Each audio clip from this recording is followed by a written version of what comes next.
Hey, welcome back to the 5-Minute Strategist. I want you to just take a moment and think about something you've bought recently. It could be something that you've bought for your business. It could be something you've bought for yourself, something you've bought for the home. But I want you to think about it being like a fairly significant purchase. What happened after the sale? So we tend to think about our customer service in terms of us simply delivering on the thing that we promised. But actually, when we think about what is our after-sales strategy, we want to think bigger. We want to think of it as an extension of the customer journey and expand it to include all the things that are going to make our customer successful with our offer, whether that's onboarding or training or check-ins or how we handle complaints. Most businesses spend a lot of time thinking about how to get the customer. They think sales and marketing, sales and marketing, sales and marketing. And all about that piece of the customer journey, the funnel.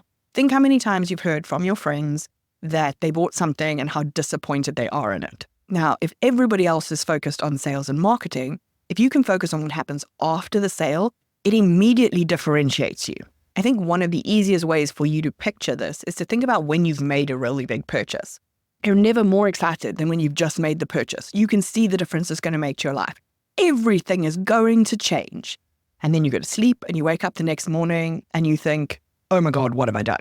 Could I afford it? I shouldn't have spent that. All the doubts come flying at you. This is happening with your customers as well. People are thinking about, how do I refund this? So making sure that you have this incredible after-sales experience that supports your customer from that moment the whole way through delivery is going to set your business apart. It's going to make your customers feel safe with you. It's going to make them talk about you. It's going to make them refer their friends to you.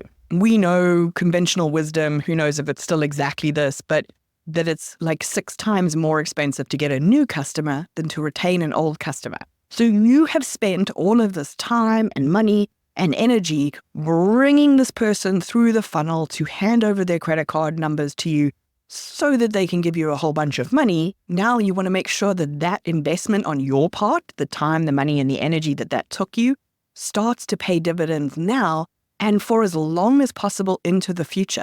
We need to start thinking about customer lifetime value at the moment of sale, because that's when that decision starts being made for your client.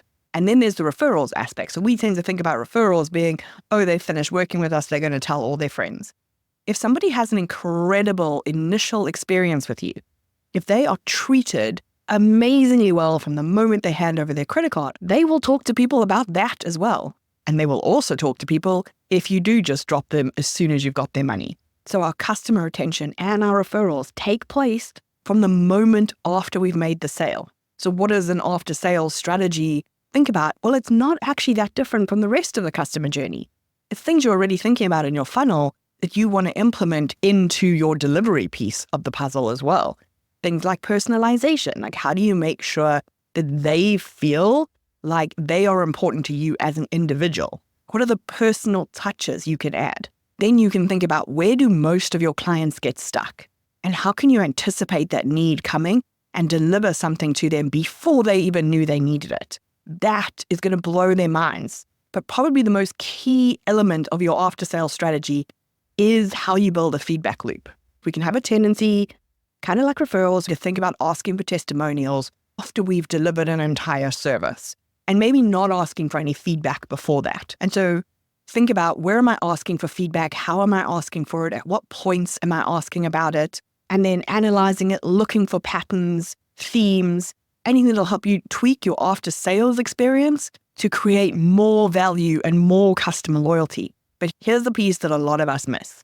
When a client gives you a piece of feedback that is super juicy, that you can act on, going back and thanking them for that piece of feedback and telling them how you've implemented it creates this feeling of co-creation with that person. They feel seen and they feel heard, which makes them feel invested, which makes them want to work with you more. So listening to their feedback and acting on their feedback and communicating about that with them is such a relationship builder. But you have to have that feedback in order for that to happen, right? More and more in the market, we're seeing that the kind of hands-off, more passive strategies are working less and less with our clients. Successful businesses are the ones that recognize that the moment of sale is the start of a relationship and that you need to nurture it from that point forward.